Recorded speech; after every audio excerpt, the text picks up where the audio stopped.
Live everywhere. Daily Co's Radio on netrootsradio.com presents David Walton. Kagro in the Morning Show.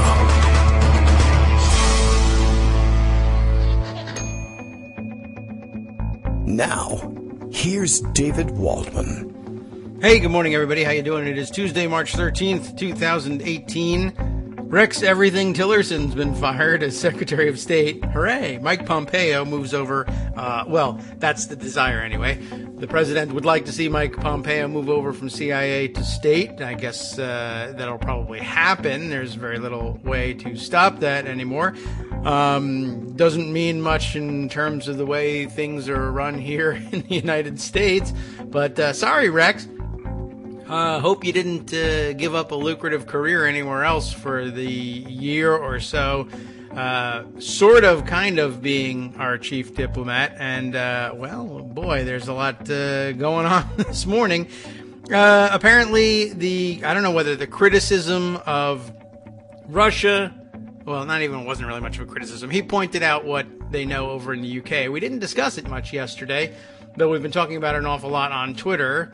And we'll have to catch up on that story. But of course, the former Russian spies / double agents freed, actually in the exchange for Anna Chapman some years ago, poisoned in the UK, and the UK authorities pretty damn sure that was a pretty sophisticated chemical nerve agent sent by the Russians, and have pretty much pointed the finger at them. Here in the United States, of course, giving aid and comfort to our enemies, we say, oh no, my goodness, there's really no evidence that it's the Russians. It could have been a 400-pound chemist sitting on a bed somewhere. We don't really know. Not really sure why we wouldn't come to the aid of a NATO ally when a chemical attack was launched on their soil that sent several people to the hospital. The police who responded to the scene ended up in the hospital. But who knows? Gee, there could be any number of reasons. But at any rate, right after saying that, our chief ally says it was Russia, and we think it was, Rex Tillerson's out and Mike Pompeo is in, sort of, or at least he wants him to be in, and the president is off to the races. It's time to watch some telly and stuff our faces with Pop-Tarts, and then go on about the job of president. He's flying to San Diego today, I think, to look at some prototypes of the wall and then talk to some military people and say some awful things live on television, and then go to a private residence. Whose private residence? I don't know. But big schedule on hand for the President of the United States. Daily Co's Radio is live now. We've got a big schedule, too. Bill reminds us all the way from Portland, Maine, that we have to plan a show. So we'll go ahead and do that. Today, Armando will be with us to help set up for Chris Reeves to join us. Many of you know him from Twitter, where he's Tom, without the O, TM, Tom Servo 433. And many more of you know him from Daily Coast, where he is, of course, his title is Community Outreach Organizer. And what he has been doing for us lately, not only has he been inside the room in the Rules and Bylaws Committee of the DNC. He does serve as a DNC member representing his home state of Kansas. And over at Daily Coast, he keeps us informed of all of those developments, as well as covering his home state and neighboring Missouri and their state governments. Very much, a primary source on the rules changes and how things will go down in the 2020 Democratic primaries and, of course, remaining caucuses. Armando will be on hand. He, of course, followed that issue very closely as well, but you can't follow it any closer than being on the committee.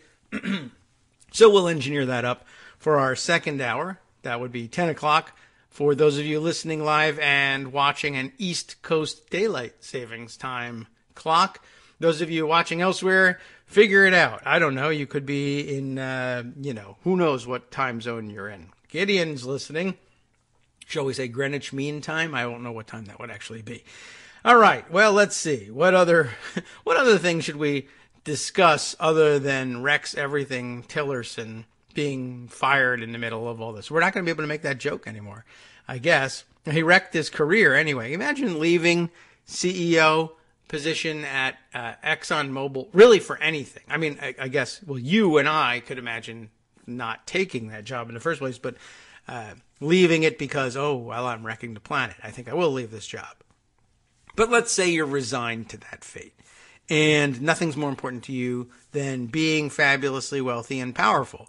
Leaving the job as CEO of ExxonMobil to become Donald Trump's chief diplomat. Donald Trump's anything. I mean, whatever you are, whatever you do for Donald Trump, you're a coffee boy to him. So let's be clear about that. And, well, you get to, you run around and do nothing. He, didn't fill any positions and kept the staff empty and went back and forth he didn't do anything. He didn't do a goddamn thing. Well, he's fired now. So that's it. And I guess the big triggering event in everybody else's minds, Trump and Trump supporters will say, oh, no, it was planned from the beginning, even though we very recently saw a tweet from Donald Trump. I just saw it tweeted out and then retweeted, or I saw someone retweet a tweet of his from December of last year, so not that long ago, 1st of December. So let's say all of December has passed, January, February, and we're midway through March. So about 3 months, I don't know, 90, 100 days, I guess, since it happened. His tweet at the time, the media has been speculating that I fired Rex Tillerson or that he would be leaving soon. Fake news. He's not leaving. And while we disagree on certain subjects, I call the final shots. We work well together and America is highly respected again, he has to say for himself. And now it is not yet mid-March. The March Madness tournament hasn't even started yet, though the brackets are out and I have to get to work on those things. And it's over. So Thanksgiving to I guess the space of the NCAA basketball season has passed. We're not quite done yet, but that's all it took to go from it's fake news that he's leaving to he's gone, you're fired. And, I don't know what we're supposed to make of that. Probably Dems in disarray is probably the message we're meant to take away from that, according to our friends in the mainstream media. Let's see. There's an awful lot out there, obviously, to get to. And I don't know which of the stories set us up best. I don't know that I have anything immediately on hand in pocket that sets us up really well for our second hour. We'll work toward that along the way. But, man, I don't know. Let's see. The other big chatter this morning is about Roger Stone, and specifically Stone having admitted at some point, or confessed to friends anyway, some specific contacts with Julian Assange and WikiLeaks during the campaign, and I guess specific knowledge of the cache of stolen emails from Hillary Clinton and from the campaign well before any public knowledge of them. But I feel like that's something we've known about him for a long time, but I guess maybe now it's confirmed in some way. And I think the story is that at least one of the people that he said this to has spoken to the grand jury, and that since that time, he has publicly stated that he had no contact with Julian Assange or WikiLeaks and didn't have any advanced public knowledge. I think we all knew that he actually did, and yet he continued to deny it. And I guess now the news is, okay, the grand jury has information, has testimony that says that is not so, and so we look forward to perhaps seeing him indicted for one thing or another, and things cascading from there, I guess. Just hard to keep up with all the various aspects of the investigation. One aspect of the investigation that's no longer hard to keep up with is the Republican-led House Intelligence Committee aspect of the investigation. They didn't have much of an investigation going there anyway, but they've called it to a close. They finished it out, and Donald Trump was very excited to tweet in all caps yesterday that they had reached the conclusion that there was no collusion. It's very poetic, actually, the way we put it. No collusion found. Of course, you know, the rest of the time, the right-wing Twitter argument bros are telling everybody you can't prove a negative, libtard. Today's news is, hey, we proved a negative. How about that? Wasn't expecting that one. And, well, good news for those of us who were waiting for negatives to be proven, I guess. Big breakthrough in Twitter argument. Let's see. Here's a new note, the Wall Street Journal passing along. Trump's longtime personal assistant, John McEntee, is fired for an unspecified security issue, according to the Wall Street Journal. Let's just check that one out. That's pretty interesting. John McEntee was escorted out of the White House on Monday for unspecified security issue. That is unusual, to say the least. Let's check in on that. Michael Bender reporting this one just minutes ago, as a matter of fact. President Donald Trump's personal assistant, John McEntee, was escorted out of the White House Monday. That's very embarrassing. Two senior administration officials said the cause of the firing was an unspecified security issue, said a third White House official with knowledge of the situation. White House Press Secretary Sarah Sanders declined to comment, saying, "We don't comment on personnel issues." Of course you do. You're the main point of contact for that, but okay. Mr. McEntee didn't return a call seeking comment. He was busy being escorted out of the White House. I can understand that. Think about all the people who haven't been fired for unspecified security issues and for other things, or people who have been fired but weren't fired immediately for doing things like having their bridal showers in the White House without, you know, prior authorization or any thought to whether or not that was highly improper, etc. But it took a while to fire her.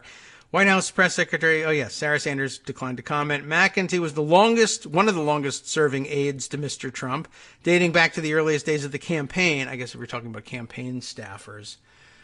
That's ridiculous since, you know, hardly anybody has served for longer than a year and a half anyway, but okay. He dates back to the earliest days of the campaign when some of the only aides around the then candidate included Jared Kushner, who he can't get rid of. That's up to Ivanka. The president's son-in-law and senior advisor, Stephen Miller, the president's policy director, who's just poisoning everybody slowly, one after another. White House and people might think I mean that literally, and I think I do mean it literally, but I'm saying it figuratively. That's the point. White House Communications Director Hope Hicks, poisoned, and Dan Scavino, who is poisoned, but so far hasn't received any poison. He's the White House Director of Social Media. Mr. McEntee wasn't as well known as the others, but had been a constant presence at Mr. Trump's side for the past 3 years. He made sure Mr. Trump... Stop calling him that. Okay. But, it's the Wall Street Journal. I guess like the New York Times, they do Mr. Everything. He made sure Mr. Trump had markers to sign autographs, delivered messages to him in the White House residence. Maybe that's what got him fired. He saw something he shouldn't have. And over the weekend ensured that the clocks in the White House residence were adjusted for daylight savings times. Oh, yeah, you're fired. Why'd you do that? I lost an hour of sleepy. It's not going to be great for morale, one White House official said about Mr. McEntee's departure, unless he was a dick. I don't know. Mr. McEntee, it doesn't say that in the article. That was actually my addition. I'll fess up to that one. Mr. McEntee was removed from the White House grounds on Monday afternoon without being allowed to collect his belongings, which means he's a spy. The White House official said he left without his jacket. A second White House official said, that is super serious. What did he do? Did he kick Trump in the nuts? Something.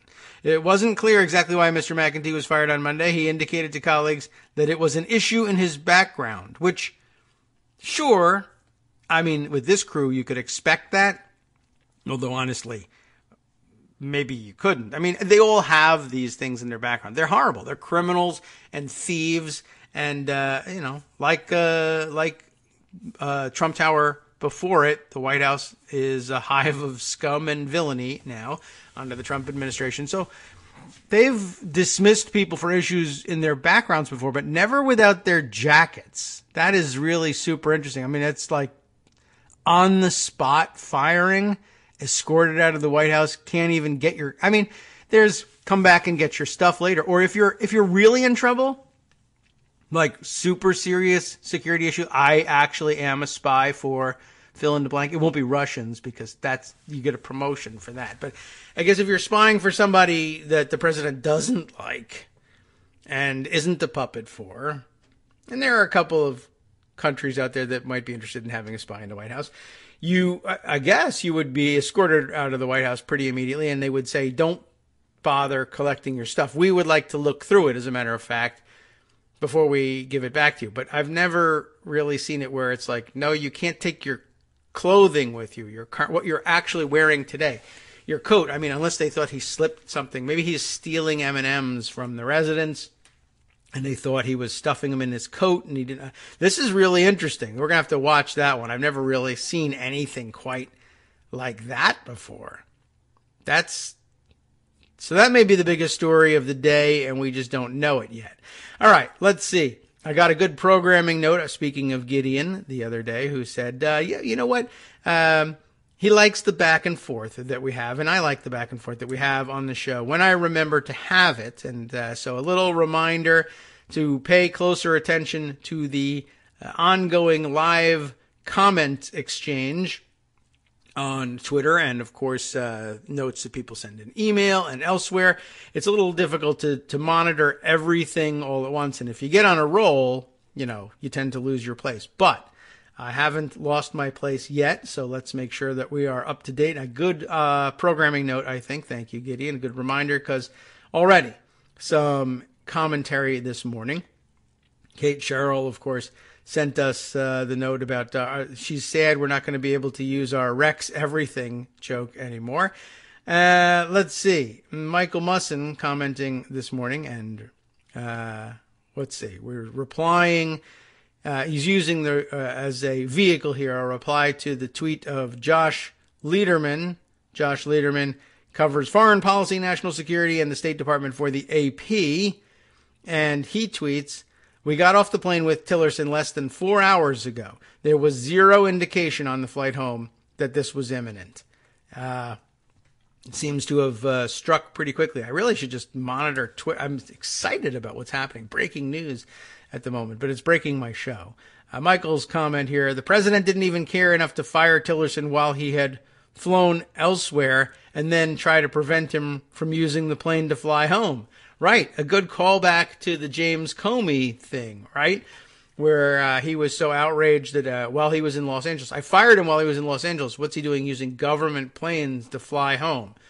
Of course, we figured it was the case, and we soon learned afterwards, as everybody was willing to say, this is standard procedure. If you send somebody on a trip, you got to allow them to come home. But I guess they could fly commercial. That's what the president wanted him to do. Real Jingy, hi Jingy, has this to comment here. Kagro X, that's me. Having trouble making sense of everything. That's true. When we need a show, David is in front of the mic just planning to do a show someday. It's pretty informative, but I listen on a boat in the middle of a stormy sea of unnewsworthy news chatter. Thanks. Thanks to me. And you're welcome, and thanks for saying so. It is difficult to do when, 9 o'clock, I guess, is time to get to work on the East Coast, so I suppose we should expect this kind of breaking news nonsense all the time. But Washington usually works a little earlier, and it's just interesting that would happen at 9 o'clock. You find out that he's fired. Although I guess was he fired yesterday? Or did he? He made the announcement. The announcement appears to have been made literally on Twitter. The first indications I had of the firing were, actually, CBS News on Twitter retweeting the tweet of Donald Trump from 8:44 this morning. Mike Pompeo, director of the CIA, will become our new Secretary of State. He will do a fantastic job. Thank you to Rex Tillerson for his service. Gina Haspel, this is the other part of the story, will become the new director of the CIA, allegedly, and the first woman so chosen. Congratulations to all. So chosen is not one of his usual phrases. I'm not 100% certain I know who actually wrote that tweet. Maybe that was Dan Scavino banging that one out. But then CBS News helpfully retweeted that for us, along with the news that that he had been fired, which is like, I know. We just saw it. I read it myself. I have Twitter. It's really not something that you can do, I would say, as a national news organization, to just say, well, I just read this, and so did you, so here it is again. It was one thing back in the days when only the major news organizations had access to the news wires.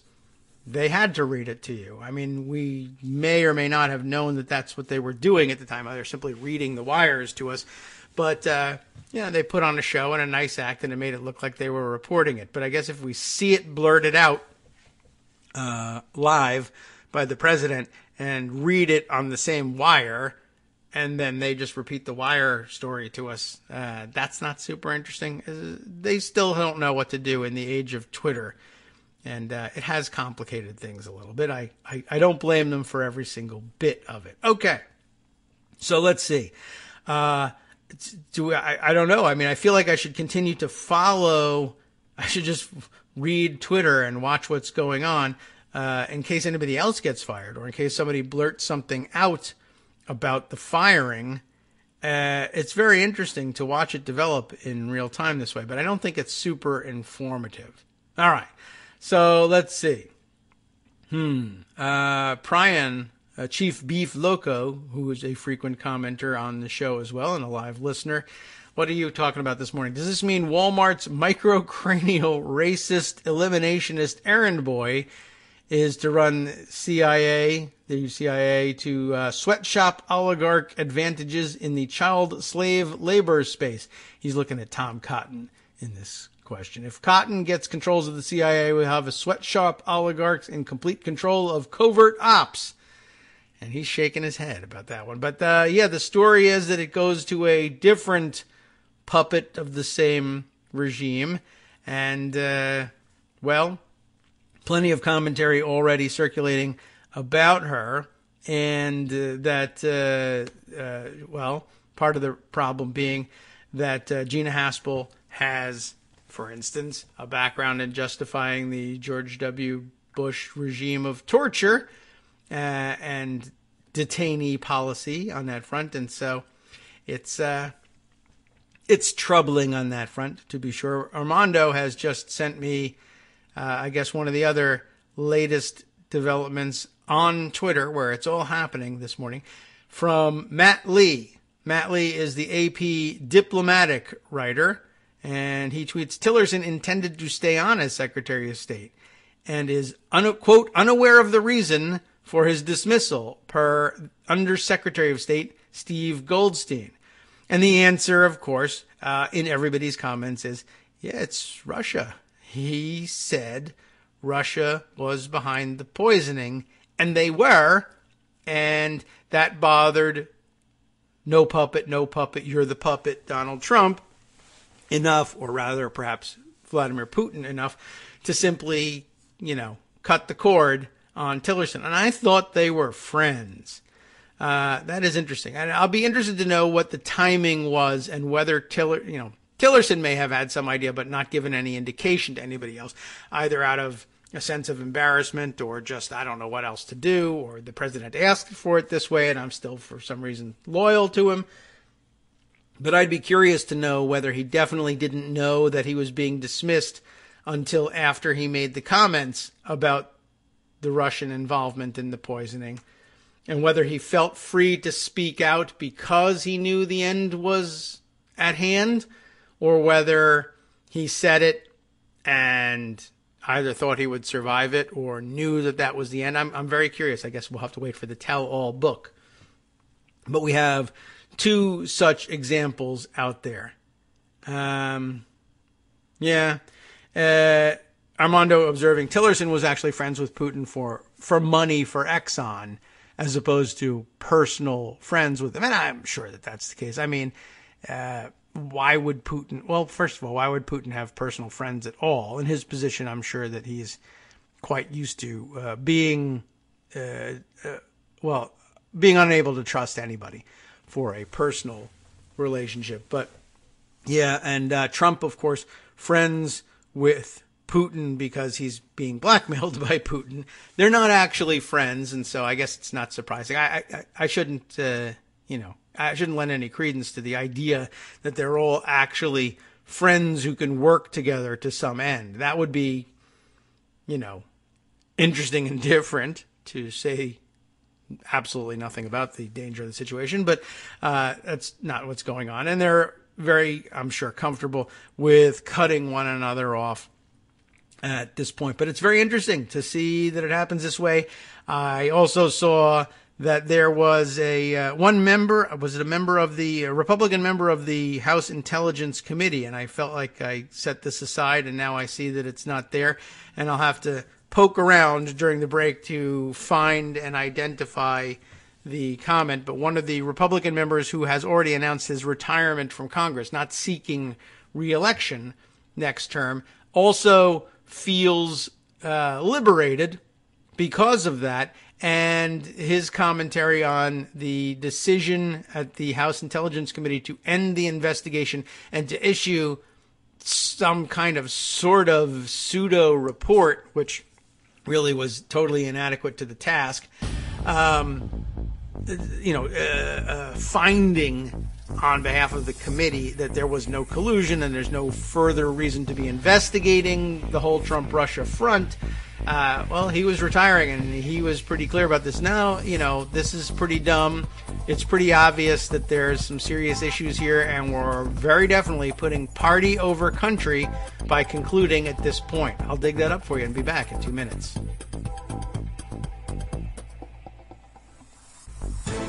Hi, it's me, David Waldman, your host for Kagro in the Morning, interrupting this little break to say thanks so much to all of you who are contributing supporters of Kagro in the Morning.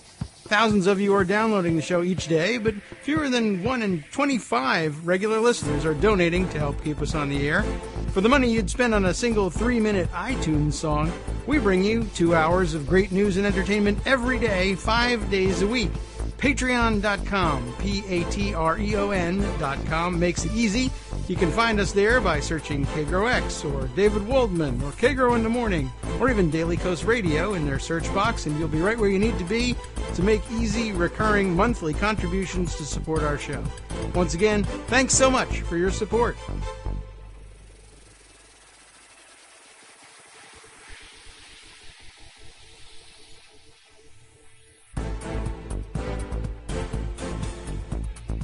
Welcome back to the Kagro in the Morning Show here on Netroots Radio. Man, it's moving too fast for me here. I'm going to start just speaking faster, I guess, in order to to catch up with things. Let's see. Monique Teal, our friend from Daily Coast, by the way, working hard on their own podcast over there, I guess, sort of under the umbrella of Daily Coast Radio, in that they are from Daily Coast and it is radio. But we haven't really coordinated things yet. But Monique has this to say. It's not even 10 a.m. Eastern time. That is true.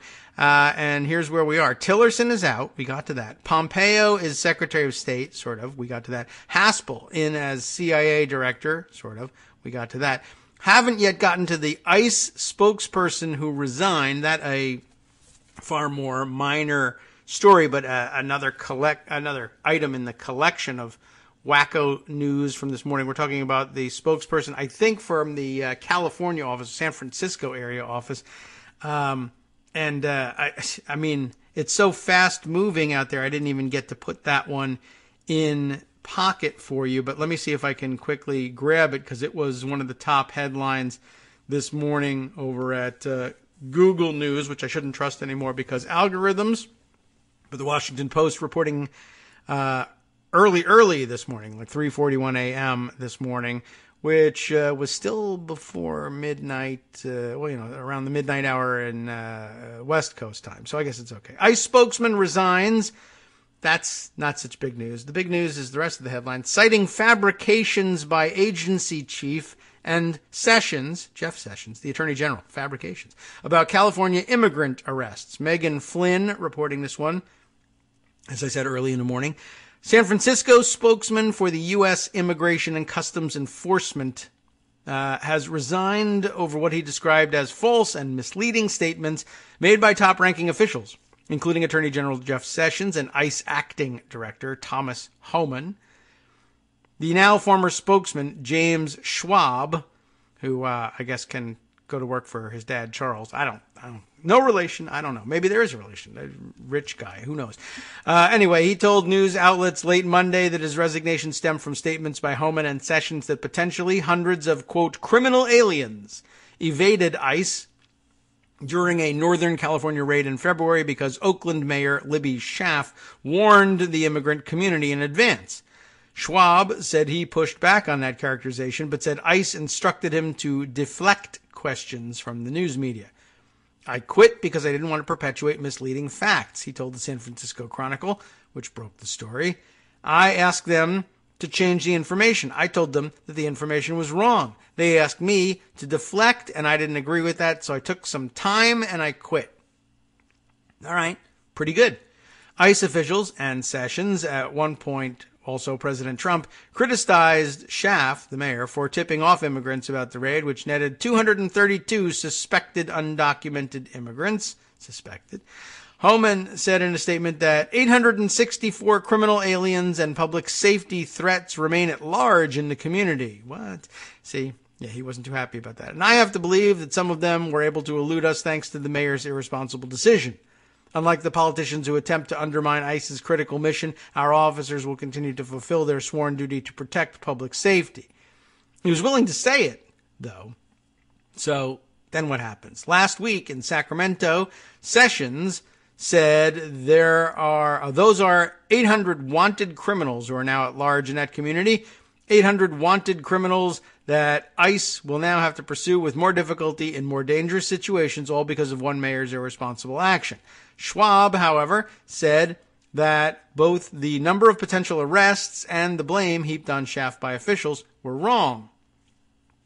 Oh, okay. Well, it's Homan's statement that about the 864 criminal aliens. So Schwab says no, that's wrong. He told the Chronicle, I didn't feel like fabricating the truth to defend ourselves against her actions was the way to go about it. He's right. It's not. We were never going to pick up that many people. To say that 100% are dangerous criminals on the street or that those people weren't picked up because of the misguided actions of the mayor is just wrong. Of course, yes, they could have gone to the houses to arrest them and they weren't there. And so they would leave and not get that person. Not because the mayor did anything. But I understand the sentiment. That's just, they're wrong.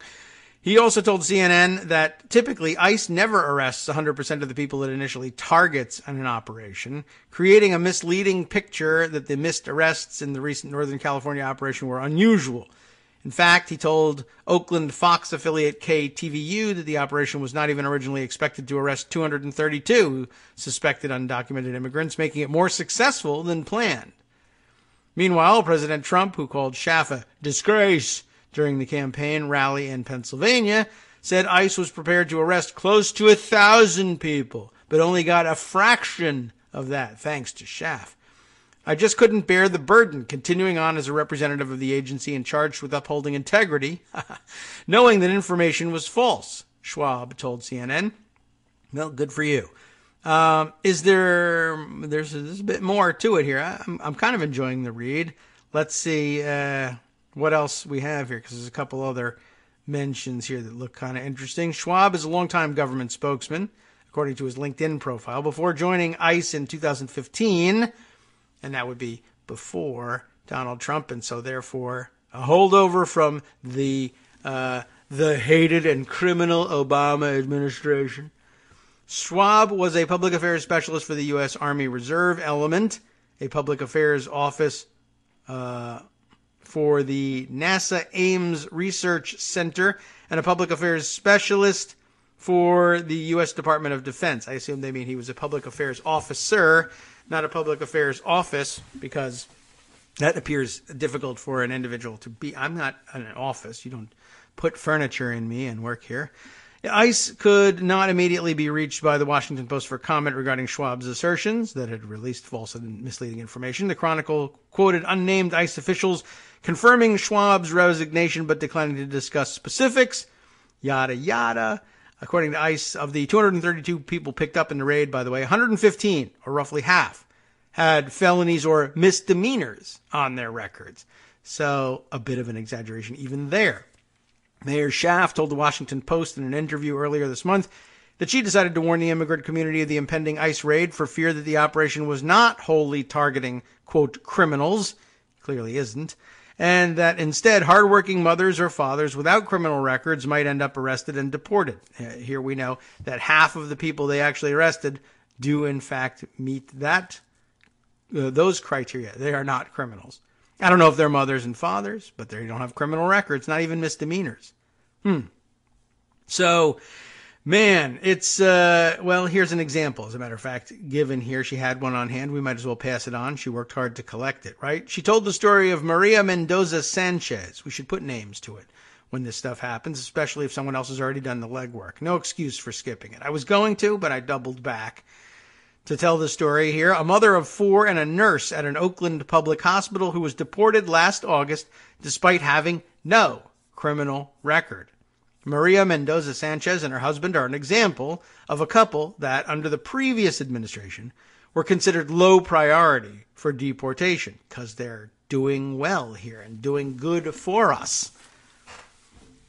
Under this administration, though, they were ripped away from their family. I was absolutely thinking of them, Schaaf said, when I made the decision to share the ICE enforcement information. I think it's my responsibility as a person in power and privilege to share the information I have access to make sure people know what their rights are. On Monday, Schaaf applauded Schwab's decision to resign. She commends him. Schwab said that before resigning, he was faced with questions from reporters about Homan's and Sessions' comments. He hoped that he could set the record straight and correct the idea that hundreds of dangerous criminals got away, thanks to Schaaf. Too late, though. Rush Limbaugh has already told them that that was the case, I'm sure. But when he brought his concerns to ICE, he said they told him to direct reporters to statements ICE or Homan had already made to deflect to previous statements, as he put it. It's the job of a public affairs officer to offer transparency for the agency you work for, he told the Chronicle. I felt like we weren't doing that. I've never been in a situation when I've been asked to ignore the facts because it was more convenient. Well, you just weren't here long enough, I guess. Let's see. The other items on Monique's list, the next one after the ICE spokesperson is McEntee being escorted out of the White House. More on that in a second. And then Pearson is back, and she means Katrina Pearson. And she says also, I'm probably missing things. It's not even 10 a.m. yet. Katrina Pearson is back, and I don't know in what capacity, but I do see that we have a note here again from Kate Sherrill about that. And it says Katrina Pearson, who served as a national spokesperson in 2016 during the election, you remember her, will rejoin the Trump campaign as a senior advisor. That, according to Sam Stein. She's not a senior anything, of course, but it doesn't matter. They'll just put her anywhere. She's got no advice to give anybody. She's one of the original Tea Party grifters, and she's found a new grift here. Let's see. I mentioned to you that there was more about John McEntee, and Michael Musson retweeting Maggie Haberman, who's on the case here for the New York Times. I don't know what to make of this. Now, ordinarily, I did laugh when I read it, but now I see Katrina Pearson moving over to the campaign. It's a bit early for them to, well, maybe not. I mean, it's getting towards midterm elections. It's not unheard of, but it seems like a bit early to really start staffing up a 2020 campaign at this point. But I think they're just parking people that they need to keep on hand or want to keep paying in the campaign because it's just an easy thing to do. But the fact that there was an announcement with regard to Pearson moving to the campaign makes it difficult to understand what Maggie Haberman is talking about here. And indeed, Michael Musson says, look, I can't tell if this is supposed to be a joke and I just don't get it, or what? It's Haberman is tweeting Johnny McEntee, Johnny this time, Trump's minder / body guy for a year, is now gone from the White House. We know that. And we just read the circumstances under which he was removed from the White House, right? But it concludes by saying he's joining the campaign. And that seems by itself possible, although it makes you want to slap your forehead because, like, did they tell that to Maggie Haberman and she just went with it? And at the same time, maybe she hadn't seen the story yet. Wall Street Journal is reporting the guy gets escorted bodily out of the White House and he's not allowed to collect his things and he has to leave his jacket behind. Is that really the way people join the campaign? When was this tweeted? Yeah, that's this morning, 9:05 a.m. Today. And the very first comment on it, I had to retweet, is who I don't even know who's tweeting this. Eric, the Essential Consultant. How do you like that? Who tweets under the handle of eDog with 2 G's, eDog the Red. And he doesn't seem to take himself terribly seriously, which I like. His bio simply reads, "I can't believe this, S." But he had the same thought I had immediately, which is joining the campaign the new sent to live on a farm upstate? I mean, how do you get escorted out of the White House and you're not allowed to collect your jacket if you're on your way to the campaign? That doesn't. This seems less than likely. Let's say. Let's see. Michael also sent me this thing. Johnny McEntee, who will start calling Johnny now because that's what Maggie Haberman does. Johnny McEntee likes to forge the president's signature just for fun. Nothing to see here. Oh. Well, that'll get you kicked out of the White House. Well, it should get you kicked out of the White House, I guess. But this has been an issue for me. Thank you for ringing that bell for me. John McQuaid. I have to identify everybody. I don't know. He's verified, so I'll identify him. He's a journalist. Thanks. Journalist. It's just journalist, author of Tasty, The Art and Science of What We Eat. So he's an author. And I guess if you print in a periodical, that makes you a journalist too. Shoo. Well, let's see. John McQuaid says, John McEntee, Trump's just fired personal aide, was fond of forging the president's signature, but it was totally about fun. This, according to Politico, and here's a screen grab here, and we'll have to read this story now. But the long story short, screen grab is, for months, he has played a practical joke on unwitting staffers by handing them a note, quote, signed by Trump, whose signature McEntee has perfected. Uh-oh. The note usually gives the staffer a hard time about something or an attaboy for all of the work they're doing. Only later does McEntee reveal that he wrote it, as other staffers usually start laughing. Many hang on to the notes as keepsakes. Highlighted here. For context, it's about having fun. One former White House staffer hastened to explain, not trying to undermine the U.S. government. What a quote! That is the most amazing quote in the world for the moment. What time is it? I'll make a note of it. 9:45 a.m. Eastern Standard Time. Traffic is next. It's Eastern Daylight Time, pardon me. Traffic and weather coming up next. I'm giving you the time, not because I need you to check, to see if your watch is accurate or to let you know because you're commuting, but to mark the time. I want this historical marker here. Seriously. If you're explaining your pastime as a White House staffer in terms of, no, it's just for fun, not trying to undermine the U.S. government, that is bad news. That would probably get you fired, but I bet it's a skill he's put to use before. I have said a billion times, and I think literally that is true. The billion is a big number. I realize this, but I really think I have said this. Okay, I'm lying. I'm exaggerating. I've said it over and over again.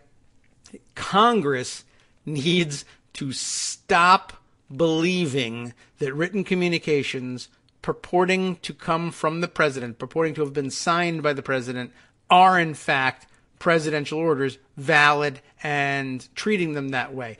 I don't even know whether or not there is a procedure available to members of Congress to reject the written communications from the White House. So I'm not sure what we are to make of this.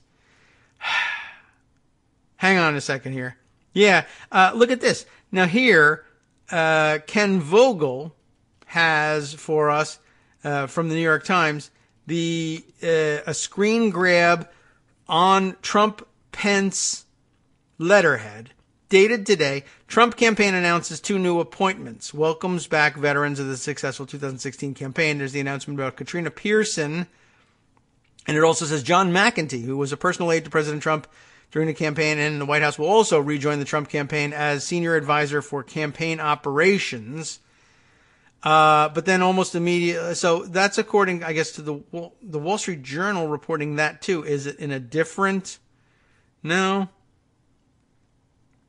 It's like, did they expand this? Did they update it to later say that he was moving over to the campaign? They have updated it, and they've said a couple of additional things in the same article, the same Wall Street Journal article that we were reading before, which ended with it was an issue in his background.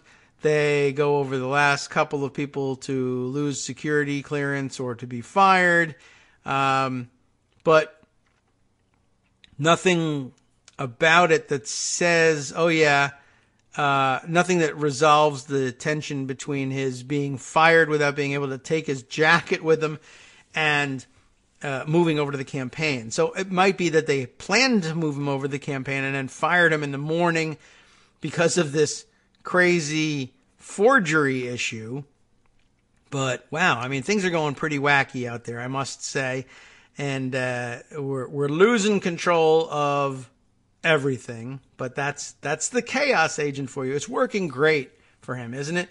By the way, I also mentioned, I guess we got to really start wrapping things up so we can get to our 10 o'clock programming. It seems like a good day to suspend this, but we're going to go forward with it because that's our plan. And really, honestly, at this point, trying to get a handle on what's going on this morning is probably pretty useless. I mentioned, though, that there was a Republican congressman who went rogue, sort of, in describing what happened with the decision to end the House Intelligence Committee investigation into Trump, Russia, and everything else.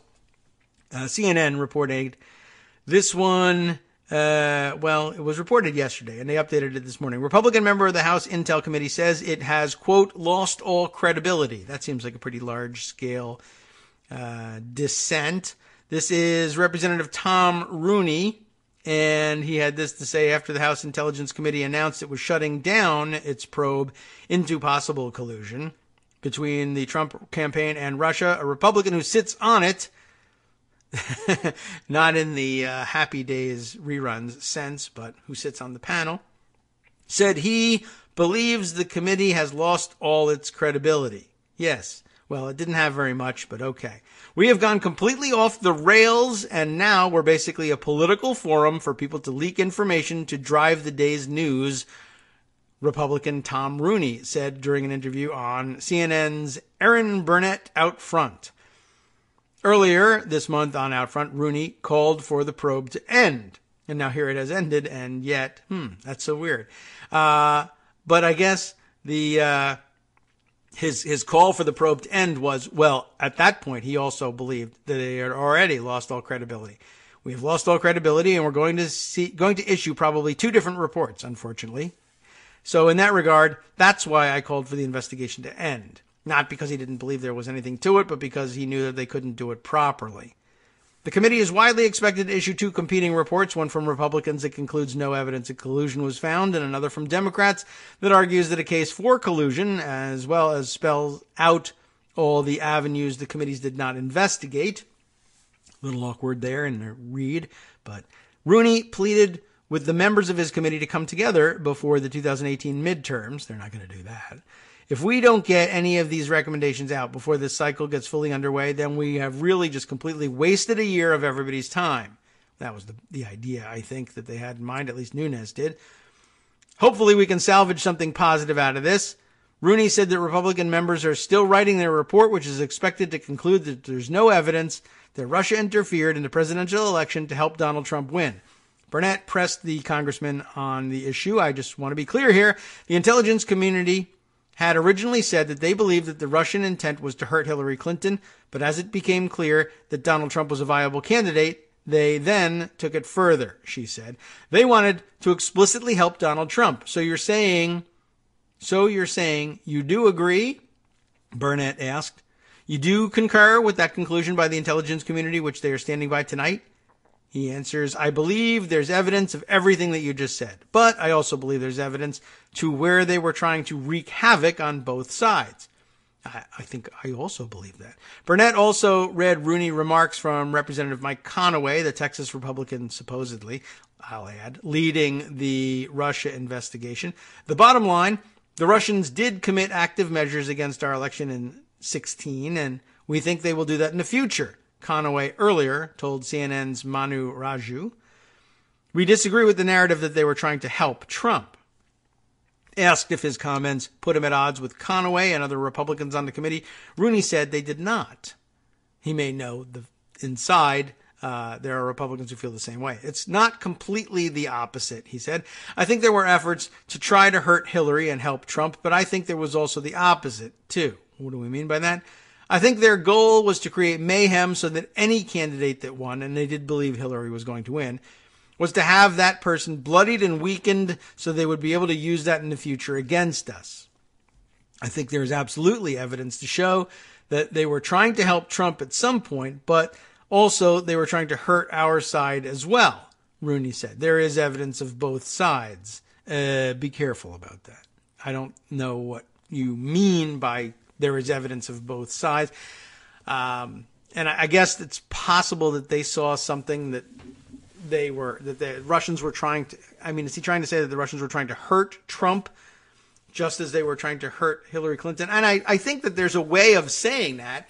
Certainly if they had compromising material on the guy, they had wanted to, they were doing something to hurt Trump, but to bring him to heel so that if by some chance, by some miracle, he was able to win, or if they were able to help engineer that win, they would be able to control him as a puppet. I guess that's true, but we shouldn't really be cleaning that up by saying, well, both sides. They were trying to hurt both sides, and they were trying to create mayhem, and I'm sure that was the original plan, and I'm sure they had no idea whether or not Trump was really going to be able to win, or whether they were going to be able to do anything to help set that up. But the idea that, they were just trying to hurt both sides, not really, I don't think, an accurate reflection of what they appeared to be up to. Not hurting them in the same way, anyway. They had material on Trump, and I don't think they had any serious material, nothing serious like they had on Trump, on Clinton, but who knows? Rooney said he also saw classified evidence that Russia had damaging information on Hillary Clinton. I'm sure that they did. Or what they thought was damaging, but planned to withhold it until after the election because they expected her to win. But the Russians collect damaging information on everybody. It's just, was it prostitutes urinating on her hotel room bed? No? Well, then I think we have a clear winner in terms of which information was the more compromising. Although, who knows? It may have been on something rather substantive, and that could be serious, and we would take that very seriously.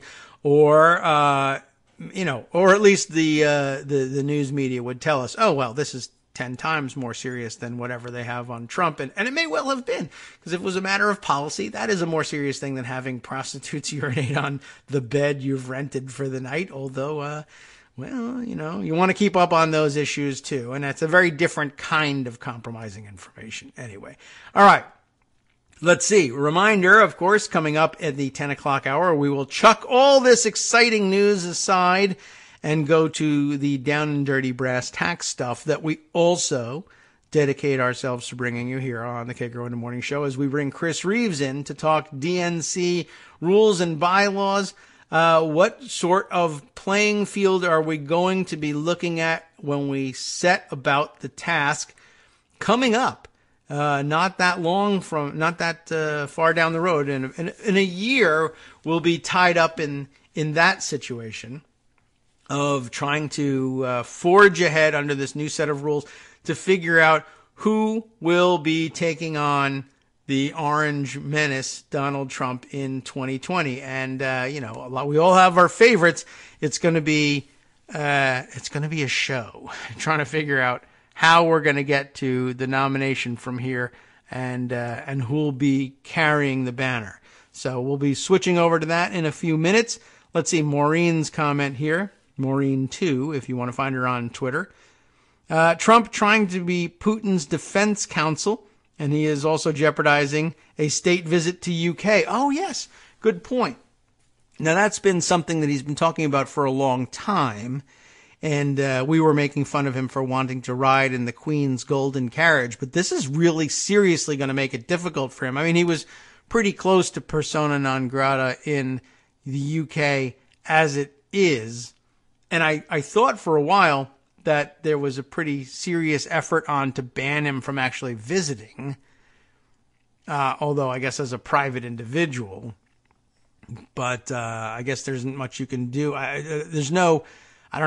I don't know what kind of context, what kind of mechanism there is in the UK. I don't know anything about the UK's mechanism, but to ban or to say a United States president simply can't come here. I mean, he's traveling under a diplomatic passport. I don't know what they can do, but they can certainly cancel the state visit. This is pretty serious. MSNBC's tweet is what Maureen is working off here. It reads, Trump says he will speak with British PM Theresa May, who has accused Russia of poisoning an ex-spy in London. As soon as we get the facts straight, if we agree with them, we will condemn Russia or whoever it may be. I guess that's the comment that Trump makes in this clip. Not exactly the strongest statement in the world, but not backing away from things entirely. He leaves the door open, I guess, if he ever gets permission from Putin to blame them. And at some point, he may be forthcoming with that permission. Go ahead and blame me. I mean, we'll deny it, and that's fine. And then it'll all just come out in the wash. But all your credibility is gone. I don't mind if you try and blame us now. Wow. Man, there's a lot. All right, well, we're going to be working on setting things up when we come back. I'll bring Armando into the picture and shift gears. I really did hope to spend some more time on that poisoning, though. We'll get back to that.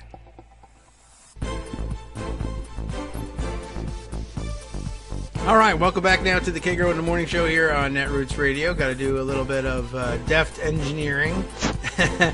Armando is with us as we come back out of our top of the hour break, it being the 10 o'clock Eastern Daylight Time hour. We got to shift gears at this point. What a morning it's been, though. Hey, Armando? Yeah, it's crazy. Look. Did you see the latest, though? No, I don't know. Maybe. I was going to make a joke about it. Tillerson's supposedly now saying he found out when he saw Trump's tweet this morning. That may be the case. I did see a couple of reporters tweeting that it was their understanding that Tillerson had no indication whatsoever that this was going down, but that might just be putting up a front. But yeah, the first news I saw of it was literally, I don't follow Donald Trump, believe it or not, but everybody else in the world does, and so I don't have to. I check every once in a while. Yeah, I do sometimes take a peek, but usually just to see is he awake. But the first indication I had of it was CBS retweeting Trump's tweet announcing the change, and so that indicates to me that they did, in fact, that the president decided he was going to make that announcement via Twitter and do it himself. And it may be that nobody else knew, not Tillerson, not any of the personnel people in the State Department, like how are we going to handle this, not the spokespeople, nothing. He may have just made a spur-of-the-moment decision, just another one of those things that he thinks, why doesn't or why can't the president simply do this stuff unilaterally, whereas all 45 or 44 predecessors either knew or had imposed upon them the order with which we normally handle such things. If you want to fire the president, the Secretary of State, that is something you can do unilaterally. You sit down with people and say, listen, I'm going to make this announcement. Craft me up something good. Bring in the secretary. We're going to meet. We're going to talk it out. I'm going to tell him what the bottom line is, and then we'll make an announcement. And he just says, why can't I vote, remotely? Why can't I, call the right number on the screen and vote for my American Idol and handle the Secretary of State the same way? Do you want fries with that? Yes, no. Do you want to fire the Secretary of State with that? Yes, no. Tell it to the clown head here. Yeah, right. Yeah. Anything else I can get you? Yeah. Large chocolate shake. I need a torture to head the CIA. Who do you got for me? Right. Yeah, we got to have one of those. Right. Do you have that on your dollar menu? Can I have one? So the dollar menu. The Shamrock Shake is back. The dollar menu is exciting. Shamrock Shake is back. McRib coming back shortly. And do you want a new Secretary of State? Yes. Yes, and 2 fish sandwiches. Yes, indeed. Right. So that's how we do our policy here. And it's amazing. And we have it's insane. And we're insane to have this man be president. That's true. It's a disgrace to everybody that's going along with it. Yeah. From the New York Times to Republicans to anybody.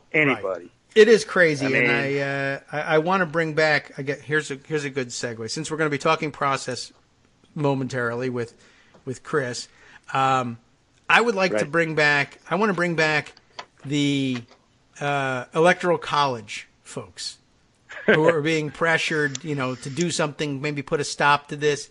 Oh no, well, we can't do that. And I understood the pressure they were feeling at the time, but we really need to be discussing that again at some point. Like, does this Electoral College, clearly, if it doesn't mean anything, if you really feel like knowing what we knew then, and there was a lot to know then, it was pretty clear there was something wrong. And it was also pretty clear that this guy was going to be a total disaster.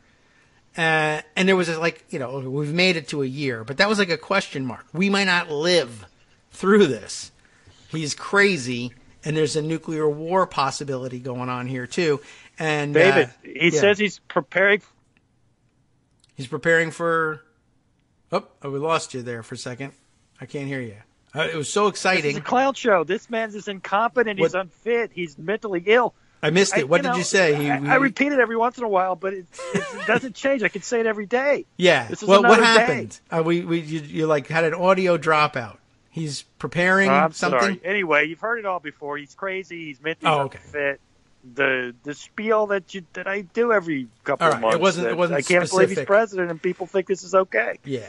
Well, we should bring those Electoral College guys back and beat them about the head and neck.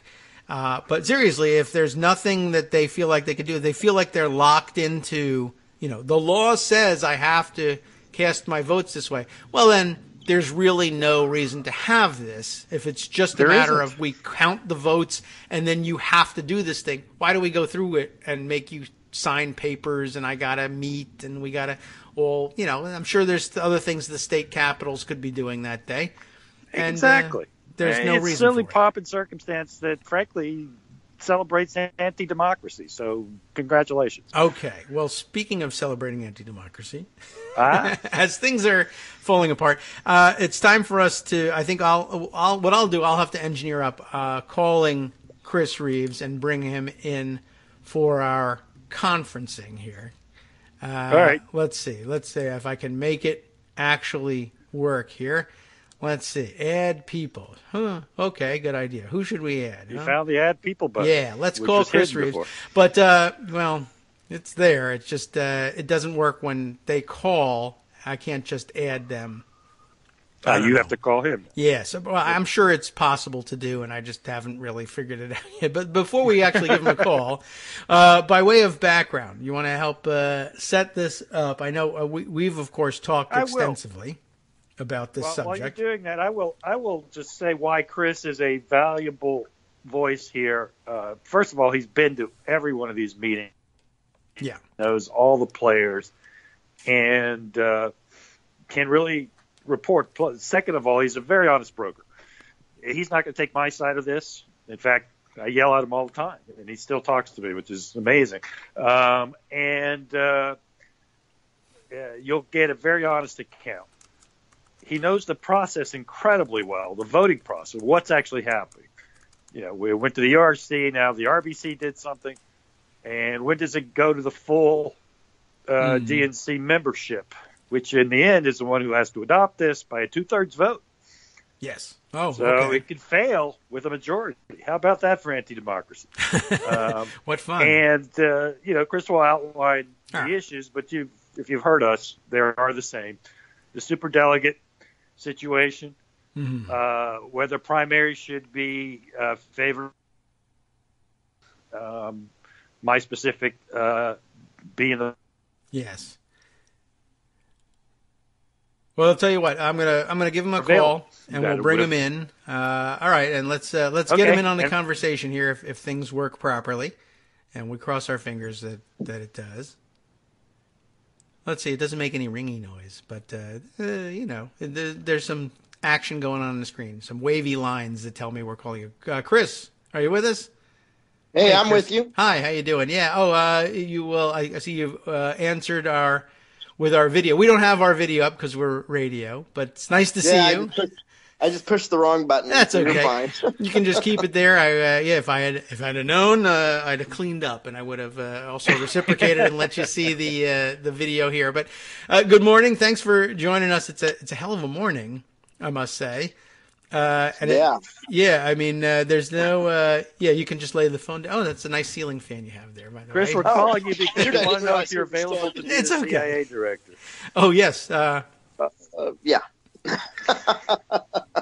Well, it's a heck of a thing to see Mike Pompeo, who we all know here.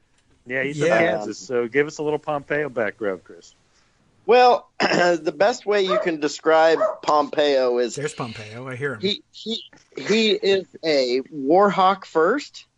He is somebody who has traditionally been the person who objects to dang near everything. Very opposed to the Iran deal. Very opposed to basically anything that doesn't involve military action for the most part. So this is a real interesting pick, and it's one where Rex Tillerson was not built for this job. He's a businessman, but I never had the feeling for Rex Tillerson that he was per se bad news for diplomacy. And now you're going to have Mike Pompeo represent our interests to the world. That's pretty terrifying. Yeah, I don't want to whitewash Rex Tillerson. He was a terrible Secretary of State. But Mike Pompeo will almost certainly be worse in that, as you said, he's basically a warmonger. And he's a true believer. He is a true believer. That's the thing. Yeah. Tillerson was a passively terrible guy. In the Hillary 11-hour thing in 2016, I think it was 2016, where he just, to me, made a fool of himself. But, this is a ship of fools, this administration. When you think about it, Betsy DeVos is still there. Zinke's still there. Rick Perry is still there. He probably still doesn't know what the job is. I mean, Tillerson actually is probably one of the more intelligent people in this entire administration. And he's gone. But, this is Trump. Trump is the stupidest one of them all. I mean, that's the thing that's weird about it. Well, he's keeping people not based on their ability to do the job or to offer reasoned conflict. And this is something that's really missing in this administration. You have to have people who can give you reasoned conflict, can force you to justify your answers. And that's something that even George Bush had some of, people who he could argue with and give him the other side. Trump will eliminate anybody who gives the other side because all he wants is yes men. Well, our conspiracy theory is that the final straw for Rex was condemning Russia for the UK poisonings. And I think that's confirmed by Trump's own statements this morning that I've seen reported. I did not see them, that they're not prepared to say to condemn Russia because they want to do their own. The U.S. wants to do its own investigation. Okay. And see whoever it was who actually did it. I predict Devin Nunes will find out that it was Hillary Clinton who poisoned the Russian.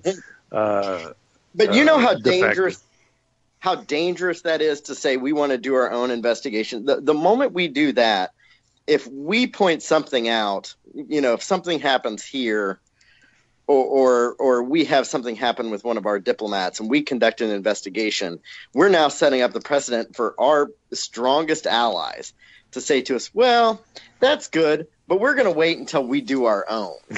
Yeah. I don't know. I almost throw that one in on the pile.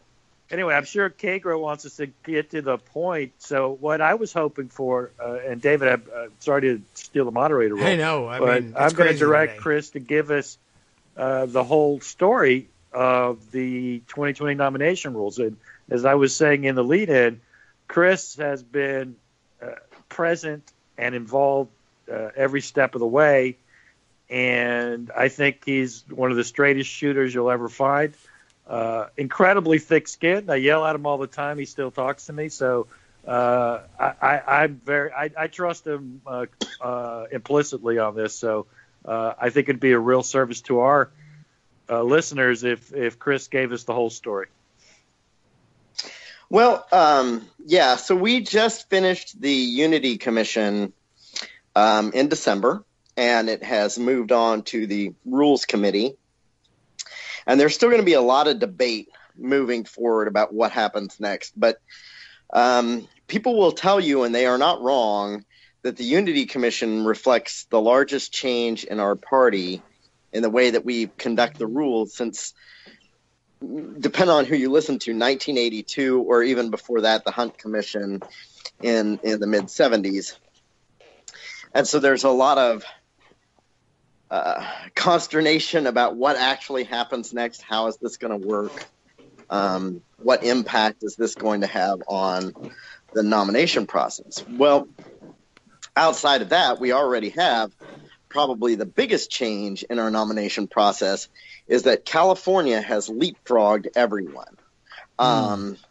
California has moved their primary up to where it is so early that even though it happens after New Hampshire and Iowa, early voting will start there before Iowa or New Hampshire take place. Yeah. And so that's going to be an interesting twist for a lot of our candidates in 2020, because if you're asking them where do you spend your resources, they're probably going to have to divide up their resources. And because of the expense of campaigning in California, that could be interesting.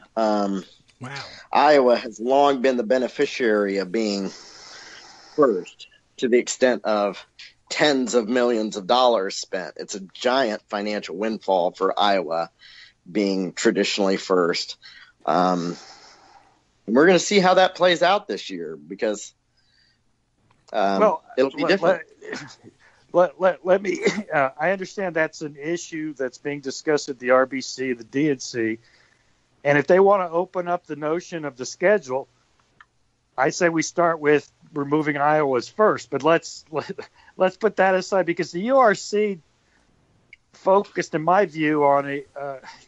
I know they talked a lot about transparency and finances, but frankly, I thought they were foolish and ignorant and didn't know what they were talking about, the URC in this case. I think that also was their ignorance was also reflected in their superdelegate proposals, Chris. And as you reflected in your excellent coverage of these events, the old hands at the DNC, who are most of them on the RBC, said, what you just suggested doesn't work, basically. And they said, we understand your goal. We'll see if we can make it work. And I'm for the Reeves proposal, also known as the Reeves-Bonin proposal, to have the superdelegates not vote in the first ballot. I don't know if that's getting any traction or not. That actually has become. I will say this is a proposal that Adam Bonin and I put forward at the convention. So 2016. This has been known for a while. And our alternate solution was keep all the superdelegates, keep them all, except for one change, just make that they don't vote on the first round. Now, the reason for that is because they would still say superdelegates. They would still go to the convention, which makes sure that your people who are longtime party participants are not shut out of the convention, or forced to run against activists, at which point you will shut activists out of the convention. And it also, frankly, guarantees that they have votes on the items that many of them specifically care about: platform rules, the things that impact how their state parties run. Mm-hmm. And finally, in most cases, we have acclamation at the convention, which means everybody, one candidate is declared before we get there, and then everybody votes anyway. So it's kind of a win-win all the way around. The one problem it really solves, and this is something that we addressed this last week in D.C., is that it solves the perception problem. Absolutely. The problem with superdelegates is not really their power, because I'm a superdelegate, so to speak, or unpledged delegate. I don't have any more power than a regular delegate as far as votes. I just have one vote. But there's a perception, because we would count, some news media would report us as, hey, there are so many delegates pledged before their state had won, or these kind of things. By doing it this way, where we don't have a vote on the first round, the one problem we do solve is news media can't report us. There you go. And that's the real problem that everybody's unhappy with. All this other stuff is kind of, I don't want to say noise, but it's basically noise. You solve the problem by just preventing news tallies coming out. Well, the problem exactly. And it solves the endorsement issue, which is a silly issue and unworkable. And now, well, who cares who they endorse? They're just like everybody else. They don't vote. So the perception problem is solved by the Bonin-Reeves proposal. Bonin has dropped out, so I'm only calling it the Reeves proposal now. Oh. I see that it's gotten some media coverage, though you're not getting any credit for the proposal, and I'm except for me, but I think you should, because it was your proposal. And I think that's the solution. Everybody gets to go to the convention. Everybody gets to be on vote for everything else. The superdelegates are never going to overturn the choice of never happen of the pledged delegates. It's never going to happen. It's never happened. It will never happen. So there's nothing there except perception. So we're giving away nothing here. You look magnanimous and look at how we've reached out to that segment of the if you do it this way, you can honestly tell the people who are fans of Senator Sanders and those that, hey, there are no superdelegates, because effectively there aren't the first round. But you do it without, the method that the Unity Reform Commission proposed works like this. We create 3 tiers of pledged delegates, and each tier is divided by the way in which it can vote at the convention. Some are bound to the results in their state. Some are bound to the national return of the overall results, the at-larges, and then some are fully unpledged. They can do whatever. Well, I've referred to it when I talk to other DNC members, and I say, this is kabuki. This is too difficult to explain to almost anyone.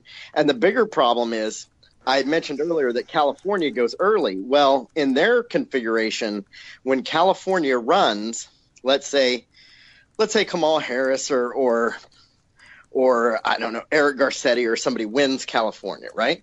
Well, the day after, the news media, based on their formula of binding and percentage results, will report that candidate won so many delegates, and they also picked up so many superdelegates, because the math will be there so that the news media will have it and know here's exactly how many superdelegates they picked up.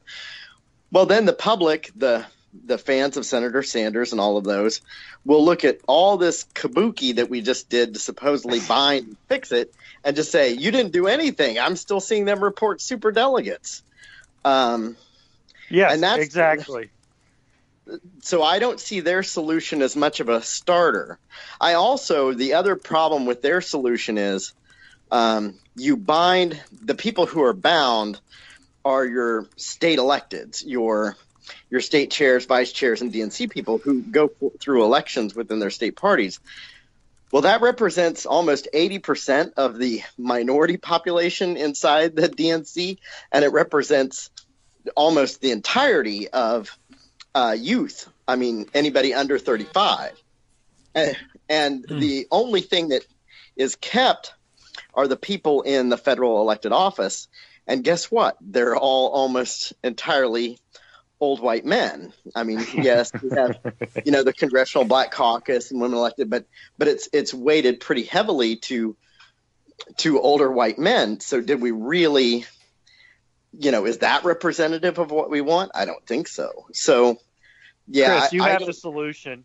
If anybody doesn't understand that the solution you've proposed is the solution to all these, frankly, fabricated problems, they're just not being serious about it. And I actually hope people come to their senses, because this is an easy, straight solution. You don't even have to change any rules except say that superdelegates don't vote on. There's one rule, that they have no vote on the first ballot for the nomination. Everything else is the same. Yes, that's exactly it. And because of that, because it's that simple, it's what we call a rule change, which means you only need 50% of our membership to vote for it. Whereas the other solution, the unity solution, it's 2/3. And I can tell you there's no way to get to 2/3 vote. My God, it makes so much sense. It almost certainly isn't going to happen, because God forbid we make sense.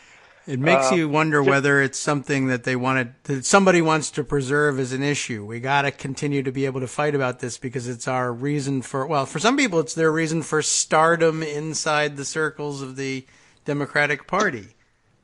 I think that there are some people, and I'm not going to name names or anything, but I think that there are some people who are using the Unity Commission and everything since then, not for the good of the party, but mostly because it's their ticket onto, TV, radio shows and all of that kind of stuff. And that's kind of sad. But it's, you can make it your claim to fame, and you can rage against the party. And I will tell you this, if I was busy raging against the party, I would have more opportunities to go make a buck at it. Well, I've been raging against the party, and nobody's inviting me on TV, but that's that's neither here nor there. Chris, we are 4 minutes from a break, and there's 3 other subjects I want to cover for the rest of the hour, if we can. It's the question of encouraging primaries, which, as you know, is my bugaboo. Mm-hmm. The issue of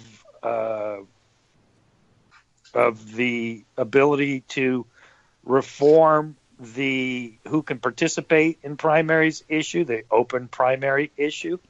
Right. Which I will relate. I'll call this one, I'm going to cheat and make this one and tie it to the reforms to caucuses. And then finally, I do think we should take a few minutes on the schedule, because you brought up California, and I think it's an important discussion. So I want to save a little time. Let me take these 3 minutes to go through what I think is simple. Which is the encouraging primaries point, which is mine. Mm-hmm.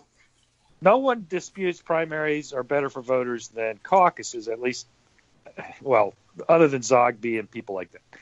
Well, I haven't heard Zogby do it, but there's somebody else who really does. But keep going. All right.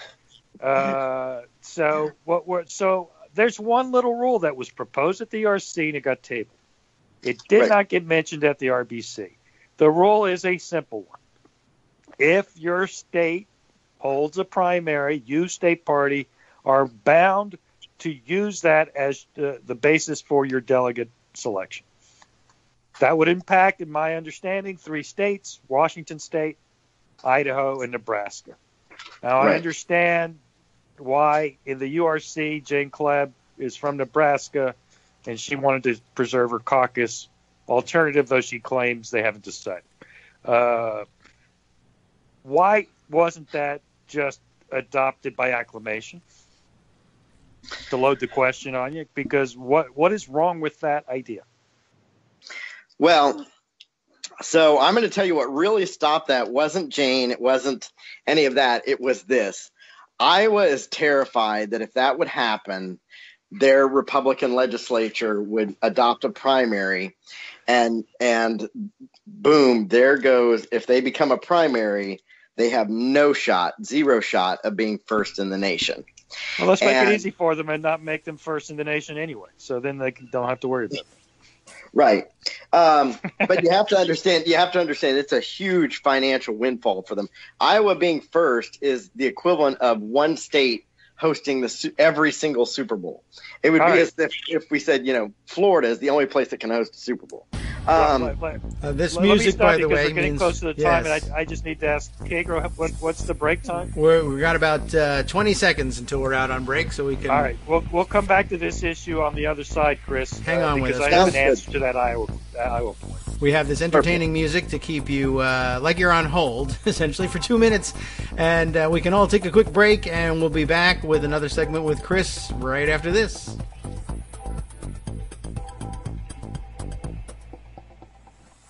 Hi, everybody. It's me, David. Let's change things up from the old fundraising pitch for just a minute and talk instead about how you can be a part of our show. If you've got a smartphone or any other electronic recording device, why not sit down and record a segment for us? Read us an important article and give us your take. Read one of your own original essays, or even just give us your commentary on something you'd like to share that's important to you. Then send the file to me at kagrox@gmail.com, and I'll try and work it into the show. Short segments, a few minutes in length, are easiest to fit in. And of course, I can't always guarantee that I'll be able to play everything, but if you've ever shouted at your radio or TV about something you wish was being covered, here's your chance to change that. Make the show your own. Send your submissions to me at kagrox@gmail.com.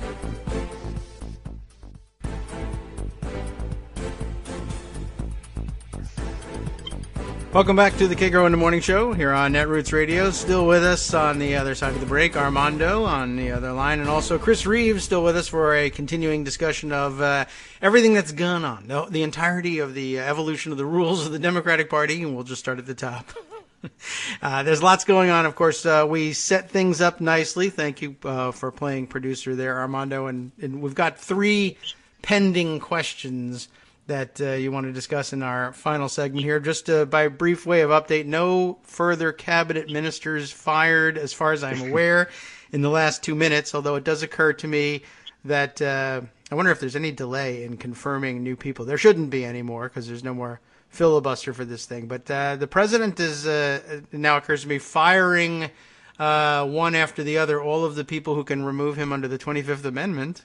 Might as well just toss that one out there. And if we only have acting secretaries, I wonder whether they are eligible to sign the requisite statement removing him from office if necessary. But since that's not likely to come up anytime soon, we'll just continue with the rules discussion instead. And Chris, still with us? Yes? Okay. I'm still with you. Check. All right. Armando's still here. Let's pose then the first, or you want to restate all the 3 questions, or did you answer the first one before the break yourself? I do want to just finish on this Iowa point because I think it's nonsense. The Republicans are not going to kill their own golden goose. But I'll tell you what, here's my compromise proposal on that, just to finish it up. Mm-hmm. I'll add this phrase, except for Iowa. Right. Iowa is exempt from my rules. How about that? Problem solved? Yeah, Iowa is so unique because the one thing about Iowa that they point out is that participation in their caucus is higher than most primaries, but which is actually true. That's not true, number one. And number two, it's because they're first. Yeah, and it's because insane amount of money gets spent on it. Insane amount of money. Because they are first. There's nothing special about Iowa. But anyway, except for Iowa. Here. Problem solved. Let's move on to things that are not so easily solved. Okay. The URC called for requiring state parties to take aggressive steps. I forget what the exact language was, including litigation was what Jeff Weaver wanted, to make states have same-day registration for primary. Same-day party switching. Same-day party switching and registration and so on and so forth. Okay, great. Great idea. Who's going to pay for that, Chris? Well, so here's the thing. Most states actually already do same-day registration. If you're 18, you can come in and pick up a federal voter form, fill it out, and vote. That's true in most states. But in several states, there are rules about how long you have to have been in a party and those kind of things. So the reason why this came up is simple. It's 2 words. It's New York. In fact, a lot of the Unity Commission focused pretty heavily on what goes on in New York. And so we would have debates over why is New York's registration require you to be a member of the party 6 months in advance? It doesn't. That's just not. First of all, that was a lie. What it did was it's triggered from the last election. And it just so happened that the way it worked in 2016, it was 6 months. The rule is just you have to vote in the next primary in the party that you were in at the last election. Right. There is no 6-month rule. It could have, for example, if you make the New York primary have gone first in 2016, it would have been a 60-day period. Right. But Iowa goes first. So ergo, we couldn't have it. It was 6 months because New York couldn't go till April, not because of the New York rule. But I understand what you're getting at. I just wanted to correct that record. Continue. No. Remember, that. I'm not voicing that argument. I'm explaining their argument. I get it. Which is sometimes difficult for me because I try to relay other. Anyway, their argument was, "Hey, New York is so egregious. Let's do this." Now, the mechanism by which that would work was twofold. First, it would say to states, you have to make all. I'm trying to think about what it was. All due measures would be required of you to work towards that. And that's because in some states, like let's take the state I'm in, Kansas will never go for that. But they would say to us, well, but you as a state party should be pushing your legislators and your state government to do it. Now, here's the problem. How do you prove that to the other people? What do you say? Is that you send a sternly worded letter? I mean, a letter should suffice. Right. No, I'm but kidding. is that enough? There's nothing you can do. No, I mean, and it's one of those kind of things where the moment you do that, now you've got a body inside the national party who's going to have to look at all the efforts in 57 parties of what they did, account for it, whether it was good or not. I mean, it just becomes a giant oversight. You know, it's a joke of a proposal. I mean, let's be honest. It's a joke of a proposal. What they really should have said for what they wanted is the DNC, the National DNC, will find methods to do everything possible, including up to litigation, to force this. Not to push this down to state parties. This was outrageous. State parties don't have the money for this. Litigation is expensive. Now, you and I talked about this question of partners, but then it's up to the partner. What if the partner doesn't agree with you? I mean, or what if you're the wrong court? You know, here's the thing, and this matters.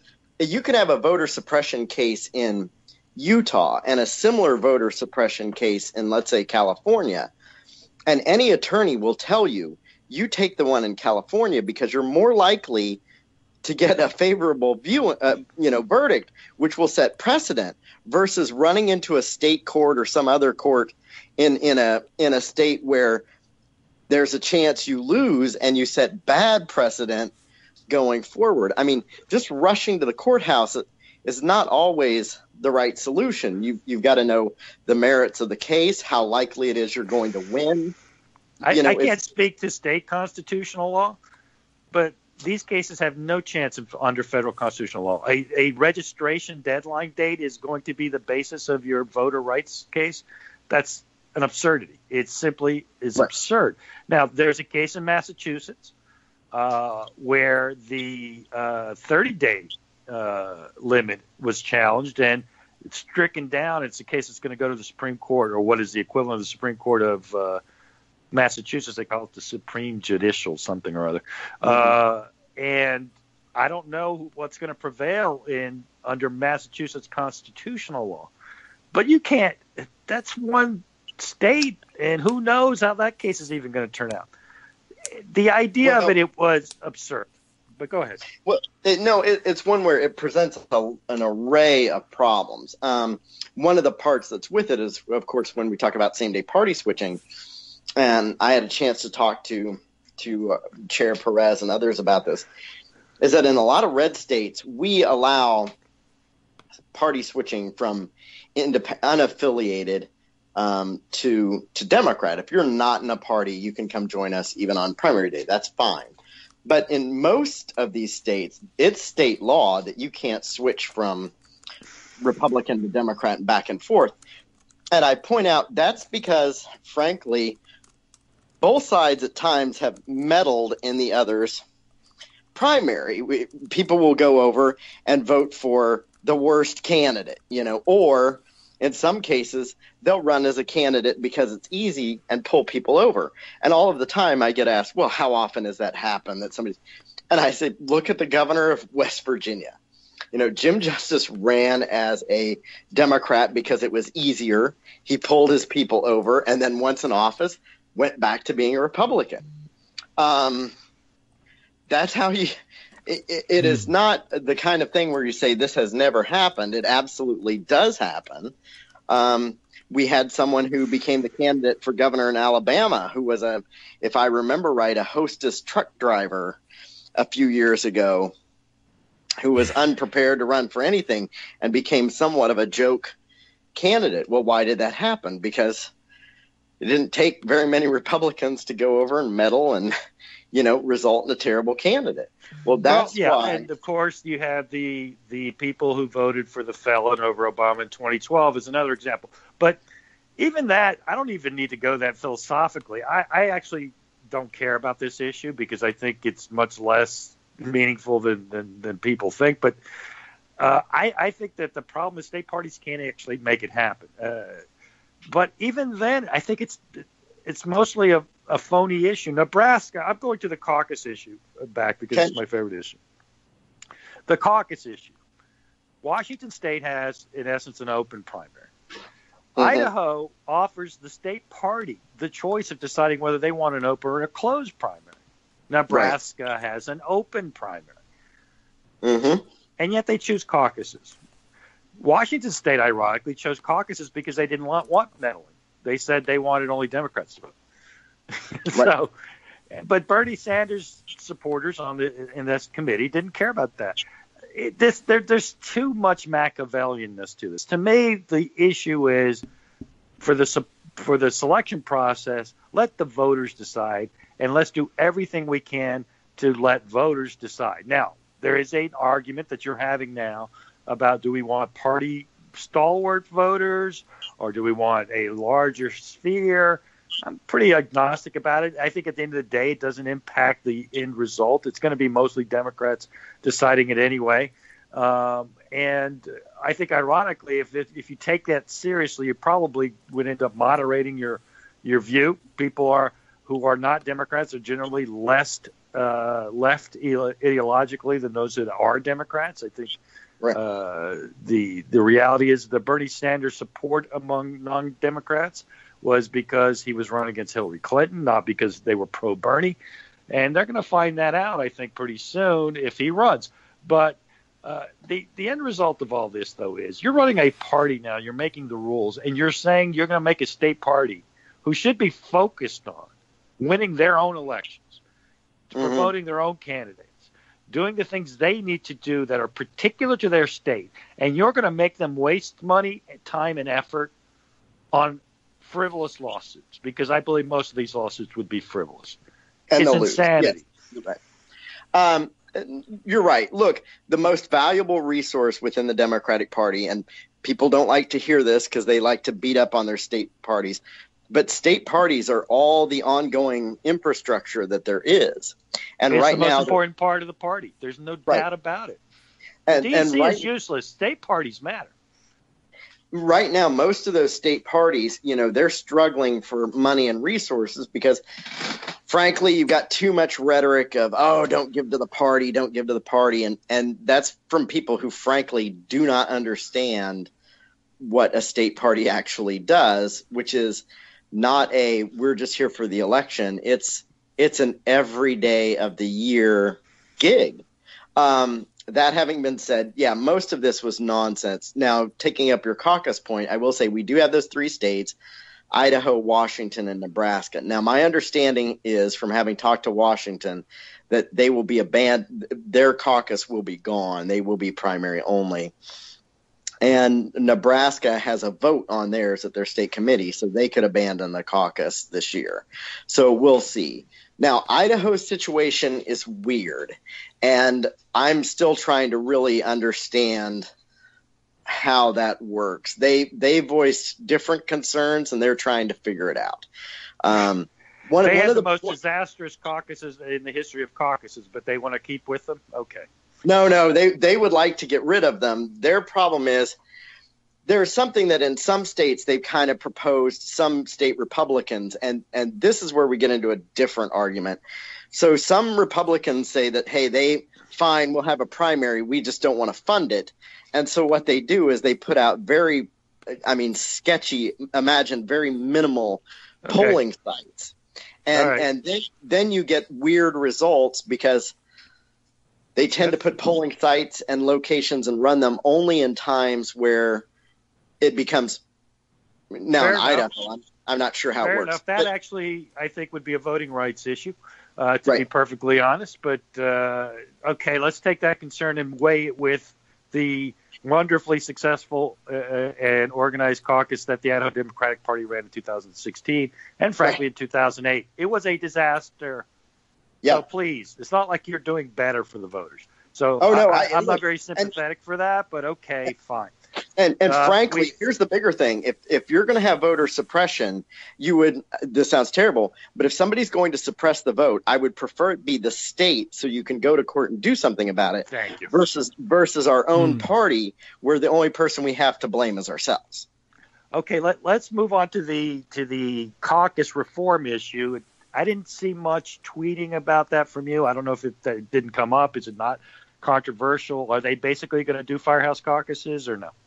Yeah, we are going to do firehouse caucuses, and that was really not controversial. Great. And so that's why there wasn't a lot about it, because we went through it pretty quick. There's going to be some exceptions where people will have to grant a waiver, and the reason we'll have to cover that. The only people covered by those are tiny states. So Wyoming, Montana. Okay. But the principle, at least, is not controversial, so we'll get something better in states that have to have caucuses. Right. All right, yeah, great. Let's move to the one that you brought up that actually I wasn't going to talk about, but I think it, in the end, becomes one of the most interesting and, frankly, rigged parts of this. And it's funny, and I'm going to preamble for 1 minute here, Chris. In 2014, the DNC, let's say, has in its mind that it wants to say rig the contest in favor of Hillary Clinton. What would have been the best thing they could do? I think it's obvious. Remove Iowa and New Hampshire as the first primaries. Start in South Carolina. Mm-hmm. They didn't do that. Right. That would be rigging the primaries. And guess what? They were rigged in Bernie Sanders' favor. And they still remain rigged in Bernie Sanders' favor because Iowa and New Hampshire go first. They are 95% white. The first one has a caucus system, and the second one has a semi-open primary. The two Weeder primaries that start this are rigged in favor of a candidate like Bernie Sanders. Now, you just said something that happened, which is California moved up to be more or less third, or they're going to be on the same date as a bunch of others, I believe. Okay? And California's huge. The winner of California becomes the prohibitive favorite at that point. Why? Because it comes so early. Right? That's the theory. So schedule, again, could be a rigging process. In this case, most likely for Kamala Harris. So what do we do? How do we make a fair schedule? Do we just let the Iowa-New Hampshire monopoly favor Bernie Sanders? Do we let California move up and favor Kamala Harris? Or do we let both things happen? What is the thinking at the party right now on that? Well, so we're kind of in an interesting problem. In the past, in the distant past, the party could say, hey, here's kind of the order that we want. And if you go early, here's what happens if you go late. We'll give you more delegates if you go late. Like California would have more delegates because they went at the end. That was their bonus for going at the end. And if they went early, they would have a few less. And it all works out the same, but there were kind of a reward and remove system. And then when people really jumped the line, for example, Florida and Michigan in 2008, there were penalties because you would say, hey, look, you can't do this. You ran something. Aside, New Hampshire jumped the line too. Nevada was supposed to be second, but never mind. Right. That's an old. No. But this is where it gets interesting. So the problem is in the past, state governments, no matter whether they were Republican or Democrat, would just say, yeah, okay, we'll let a party decide whatever. This is not really the purview of a state. And that has changed. And the reason why it's changed is because there's so much money in it. And so now every state, if we tell them this is when you're going to go, they just kind of say, well, to hell with that. There's more money if we go here or here, if we form our own block. So I think that this is going to be real interesting how we line up our primaries in the future, because California moving theirs was basically a sign where they said, this is what we're going to do. You can't stop us. Good luck. What are you going to do? They're behind the early window. Let's be clear. Right. Of the existing rules, they're not breaking them as far as I know. No. They're not breaking any. It's just one of those that it's kind of, we don't like it, so now we want to make a new rule. Right. Well, there are some people who don't like it, but it's just it does change the system. But you know what? I kind of look at it like the era is different now, and frankly, by the time we get through California, because this time around we're going to have 10, maybe 12 or more candidates running. Yes, and I have no problem with putting some of these states early to thin the field quickly. Yes. California will have it down to a 2 or 3 person race. No question. Right. California will not wipe everybody out and give one person the win. But California will tell people who can't get more than 3% that maybe this isn't for them and they probably should go do something else, go back to and let's be clear, even what we're talking about is California coming after the first 4. Right. And again, if you're going to complain about California going 5th or in the group that's 5th, I don't know how you can possibly just then say, I'm fine with Iowa, New Hampshire, and frankly, Nevada and South Carolina deciding who the choices the rest of the states are going to get going forward. It's just an implausible argument. I'm for blowing up the schedule and starting over. And if we draw lots from a hat and we change it up every 4 years, so what? There's nothing special about Iowa and New Hampshire, in my view. But no. And in fact, there's something problematic about them, that they're all white. Supposedly, that is something that was considered to rotate the first between Iowa, South Carolina, and Nevada. And that was one of the things that President Obama had reportedly considered and then didn't do. He stopped caring. Yeah, maybe. He did care. It's like the whole URC. The URC was just this thing that Hillary agreed to because she wanted unity, and boy, did she not get it. For the election, she didn't think about it. I think it's also one where she thought, once I win the election, who cares? Who cares? Because they aren't going to oust me in a primary in 2020. Exactly. David, questions? Yes. No, I've been enjoying being a listener to the show more than directing it. I think I was curious though. Did I hear correctly about the California thing? Then they are not. They wouldn't be going first. But did you say their early voting opens before the primary and caucus dates of the first two? Yes. Okay. Because of the way California early voting law is voting would start there before Iowa or New Hampshire, and that's the part that gets people. I like that. But then again, we're a party that loves early voting. We want people to be able to vote early. So. I enjoy that. I think that adds a fun twist to everything, because of course voting will start there first, but we haven't broken any rules. You still get to go first. It's just you guys have chosen, for whatever reason, to adopt this antiquated, weird, and virtually unusable voting system as a point of pride. And God bless you, you're proud of it.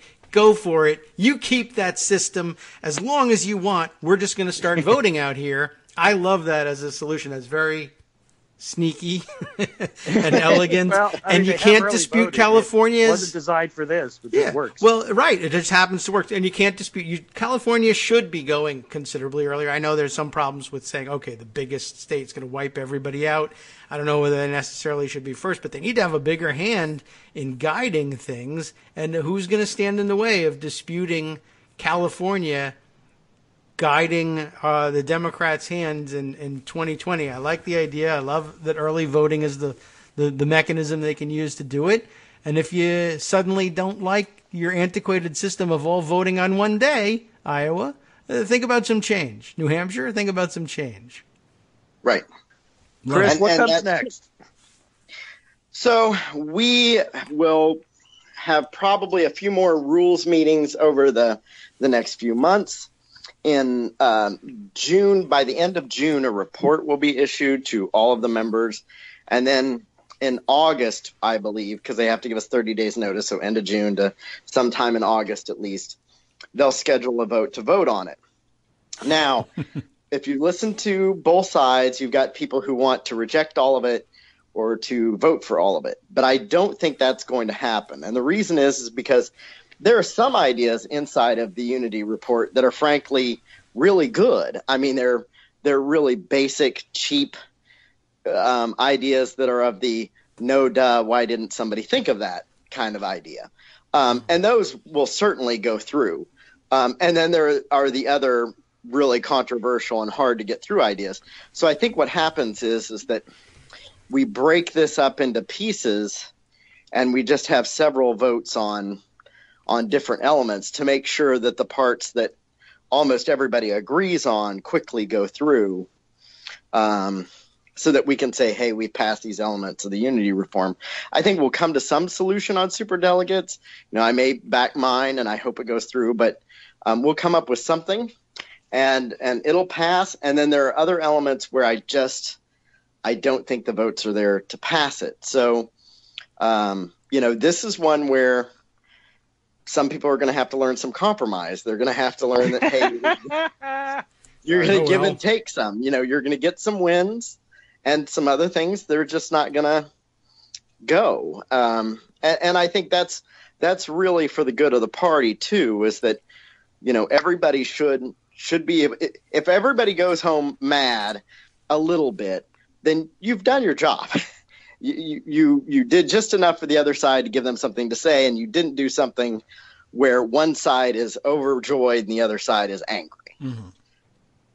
Well, that's what people are supposed to learn from the process, which, as you pointed out, takes an enormous amount of time. Contrast that with, say, firing the Secretary of State via Twitter, and right. We're still waiting and waiting. It's 2 years later. We're going to finally be voting on this stuff.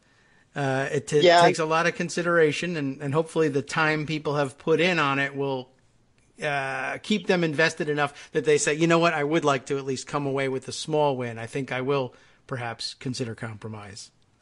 I will say one last thing. There are too many people on Twitter and elsewhere who continually say, oh, this is being drug out, this is this and that. This was always the timeline. I was on the rules committee at the convention. This was the timeline.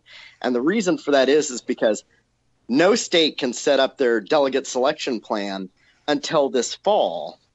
So there's no point in passing it any earlier than there because there's nothing they could do with anything we pass. So for people who are, worried or tweeting or all this kind of stuff, the Democrats are delaying us, this is all stalled. It's not stalled. What would be the point of rushing something out there when you couldn't do anything with it? That's a good point. I was about to commend you for stalling it out, but okay. So it's always the plan, though, and I like music. that. Yes, that's our music letting us know that, yeah, it's time to wrap it up and hand things over to Justice Putnam for his show. Thank you so much, Chris, for giving us so much time and for explaining things so clearly and for putting in all the time before this, doing the actual work. It was a pleasure to be able to give you an hour to explain what's been going on very patiently. We appreciate it. We hope we'll do some more in the future. Absolutely. Thank you. Thank you so much, And Chris. thank you to Armando for helping to coordinate this. Got to sign off and hand things over. Thanks so much, Chris. Thanks again, Armando. Let's do schedule this as the process moves forward and do it one more time, and perhaps we can get a couple of questions from the audience engineered in next time. Thanks again. Take care. And now, as I mentioned, time to hand things over to the good folks at the West Coast Cookbook and Speakeasy, that, of course, being one good folk, Justice Putnam, who will take up what have we missed today in the rush to get not only to our hour with Chris, but to catch up on all the cabinet firings. I can't even tell you. I don't have time to fit it all in here today, but you know he'll be talking about the shutdown of the Trump-Russia investigation in the House, top of the list. Daily Kos Radio on netrootsradio.com. You have been listening to the Kagro in the Morning Show with David Waldman. Let me skip right down to the end here to get to the one thing we might not have guessed, that the Chef's Table feature.